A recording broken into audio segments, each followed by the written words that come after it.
Hey guys, Pete here. So even though Twin Peaks is a weekly show that will air on Sundays on Showtime, subscribers to Showtime's streaming services were able to watch episodes 3 and 4.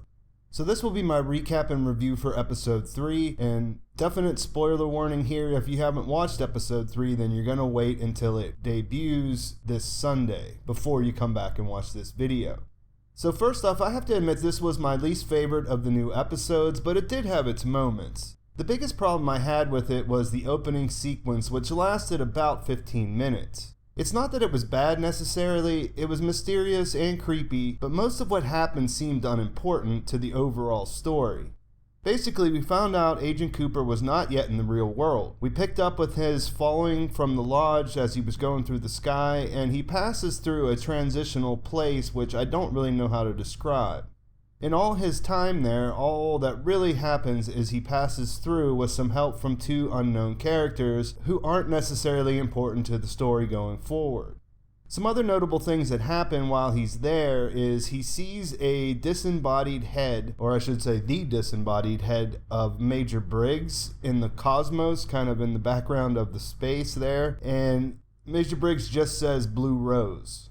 And we also find out that why the arm mentioned 253, which was in fact a time, and that time is when a big event happens.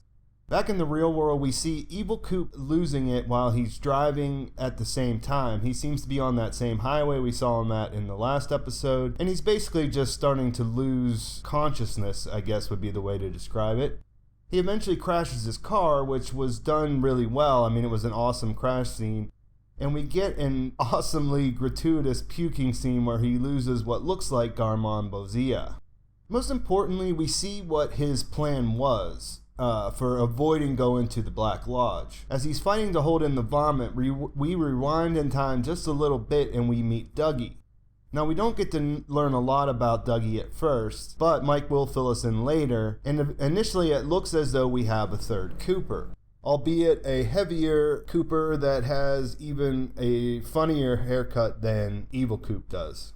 All we get to know about Dougie in his short time is that he hangs out with high-end escorts. And when we first meet him, he's with Jade, who is a prostitute, and they are in a unrented home somewhere in the Las Vegas area. Almost immediately after we meet him, he starts to get sick, and we see him crawl through the house until he vomits, and then we see the curtains and he gets pulled into the lodges. While there, Mike fills us in on what's going on. He isn't an actual third Cooper, but a manufactured version of Cooper that we end up assuming that the evil Coop used as a decoy or, a replacement. As the evil Coop's in the car, we see Dougie behind the curtains, and we have to imagine that he was supposed to get sucked in because just a little bit later we see the real Agent Cooper take Dougie's place. He comes out of an electrical outlet and then he materializes completely, only he's lost something in the transition. He's basically a bumbling idiot at this point who doesn't know much of anything and can only just repeat what other people say for the most part. Even though he looks completely different, has a different haircut, and is wearing different clothes, Jade has no problem thinking that he's Dougie. And when she realizes he doesn't know what he's doing, she just basically throws him in the car and takes him somewhere to dump him off.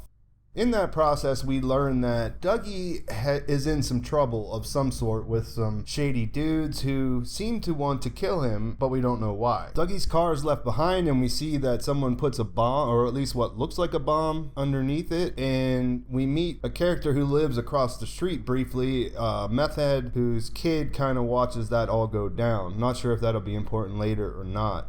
Back on the highway, the state police or the police actually show up to where Evil Coop has wrecked, and the first officer on the scene gets violently ill from smelling the smell from the Garmon Bozia in the car.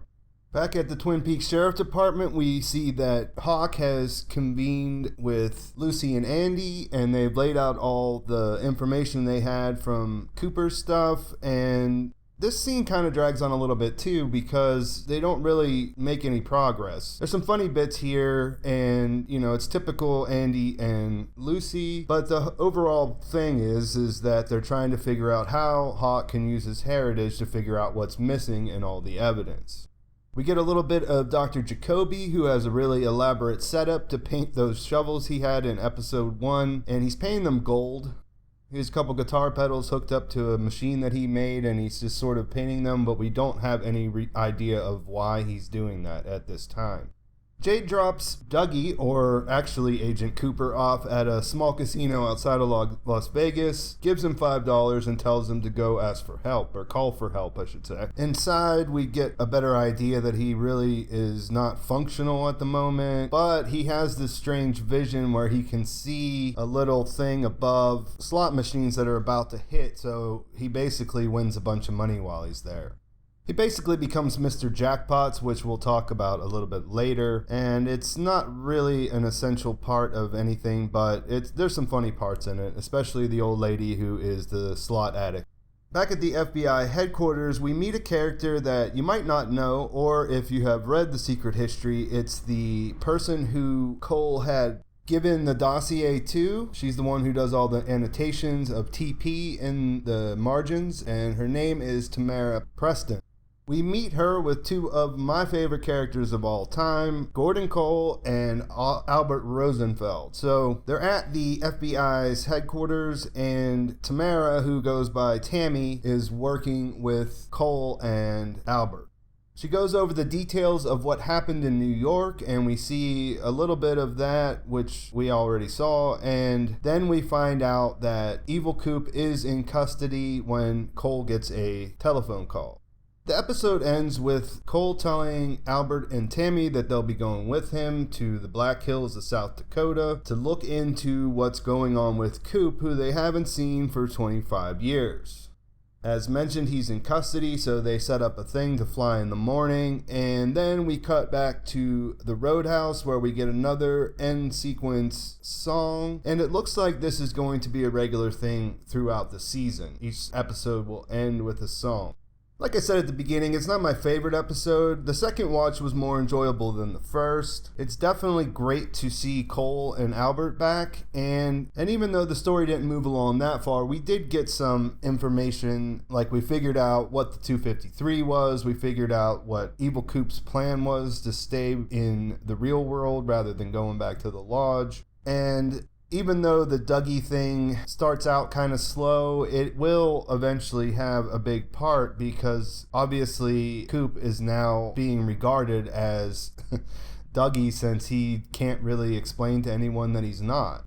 I've already watched the 4th episode, so I can't really speculate too much without giving away stuff that's going to happen. So this will be a little bit shorter. I won't go too deeply into any of that kind of stuff. Please subscribe to the channel and make sure you check back because I have some other Twin Peaks videos on the way.